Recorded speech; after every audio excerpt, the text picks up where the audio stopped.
Cá estou para falar de como que as aulas aqui na CA funcionam. Eu vou ligar o motorzinho aqui e vou sair voando, porque senão fica muito comprido, fica chato pra dedéu. Bom, 6 livros.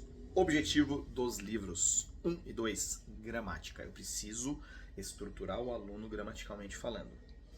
Não fazemos mágica, ok? É muito comum a gente receber aluno aqui, não estou falando mal de ninguém, ok? Só estou dando um ponto de vista e uma situação que é bem corriqueira.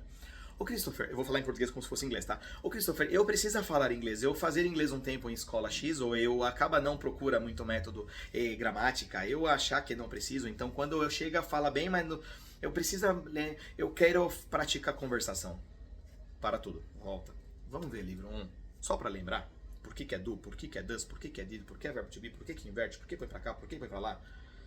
Entendeu? A gramática é super importante. Livro 1 e livro 2, gramática. Eu não estou preocupado neste primeiro momento em conversa. Isso é um segundo momento. Vamos estruturar, vamos criar a base e depois a gente vai para frente. Eu não estou preocupado também em que o aluno tenha a gramática como rótulos. Ah, verbo to be é isso, verbo to have é aquilo, do é isso, does é aquilo, object pronouns é isso. Eu preciso que o seu ouvido funcione. Então, a gente vai trabalhar muito, sei lá, capítulo 1, a regra é tal. A gente vai criar uma série de dinâmicas para que essa gramática seja praticada. Praticou, ela começa a rodar pelo som. Ontem eu fomos lá. Tá errado. Por quê? Porque ficou feio. Tem um porquê gramatical de eu fomos está errado. Primeira pessoa, plural, singular, concordância, lá. Tem um porquê, mas o som fica feio. Ontem eu fomos lá, tá errado. Ontem eu fui lá, ontem nós fomos lá. É papum, de bate e pronto. Uma vez que o aluno ele chega no final do livro 2, com as gramáticas apuradas na mão dele, ele está apto a começar a tentar bater um papo. Bate-bola, conversa sobre qualquer assunto. Eu preciso conversar. Existe um momento que a gente traz algum material para ser discutido em aula nesse momento do livro 3. Por quê? E aí, tudo bem? Aham. O que você fez ontem? Nada. O que você vai fazer amanhã? Não sei. A gente traz alguma coisa, mas a gente tenta o máximo possível dinamizar a aula com free conversation dentro de um assunto que seja interessante pro aluno, especialmente adolescente, porque se eu chego para falar que o Titanic foi um navio que naufragou em 1900 e não sei quando, ele vai dormir. Eu preciso trazer alguma coisa que seja legal. Então vamos falar sobre o final de semana, sobre a escola, sobre a festa, sobre alguma coisa. O aluno, quando ele passa pelo livro 3, ele já está ali estruturalmente falando forte, ele vai conseguir praticar e ele vai ficar de saco cheio, porque no final do livro 3 ele vai falar: nossa mãe, nossa Chris, tô aqui, eu não fiz nada. Pega uma foto de uma criança de 2 anos e a mesma criança com 2 anos e meio. Caramba, como cresceu? Passa o dia a dia com ela. Nossa, tá a mesma coisa. Mais ou menos isso. Por que a gente tem que passar por isso? Para ganhar fluência, para que a coisa comece a brotar com tudo misturado. Passado, presente e futuro, tudo misturado.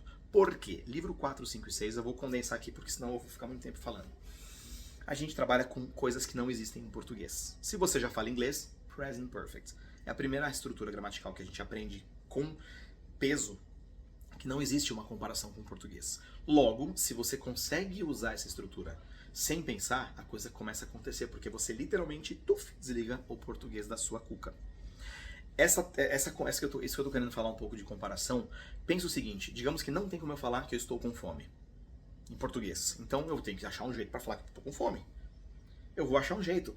Será que o lanchinho ficou pronto aí, cara? Não tô parando em pé. Eu disse que eu tô com fome, de um outro jeito. Mais ou menos isso. Então 4, 5 e 6, os livros 4, 5 e 6, muita gramática que não existe em português. Logo a coisa começa a acontecer, como eu falei.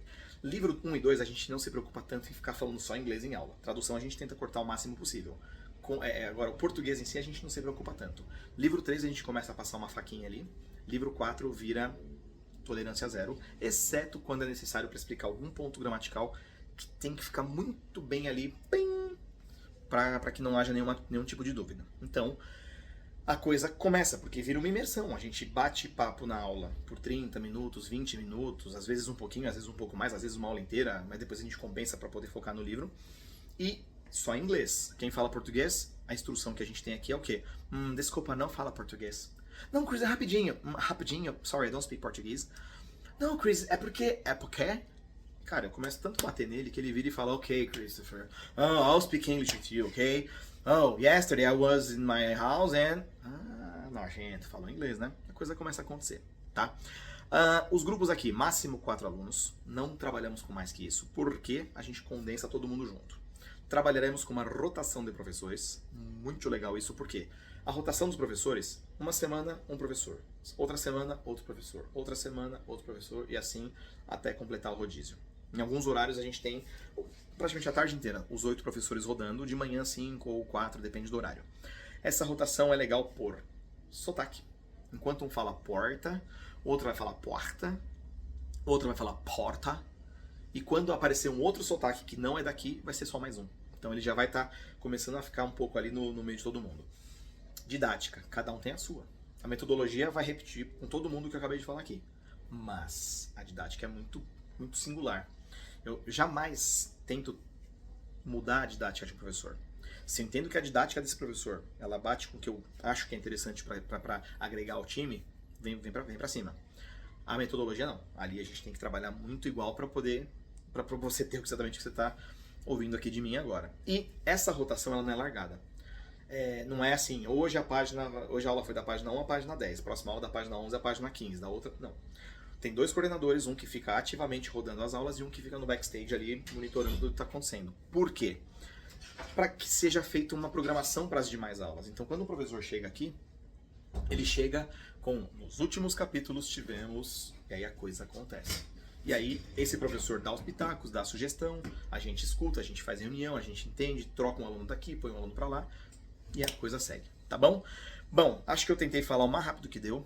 Se fosse aqui, ó, por telefone, isso aqui já teria mais ou menos uns 40 minutos de conversa. Ainda bem que eu mandei esse vídeo que deu pra clarear um pouco, e aí você já me chama aqui com as dúvidas pra gente conseguir bater um papo e marcar um teste, uma avaliação, algum grupo, etc. Falou? Tchau, tchau, valeu, obrigado pela atenção. Tchau.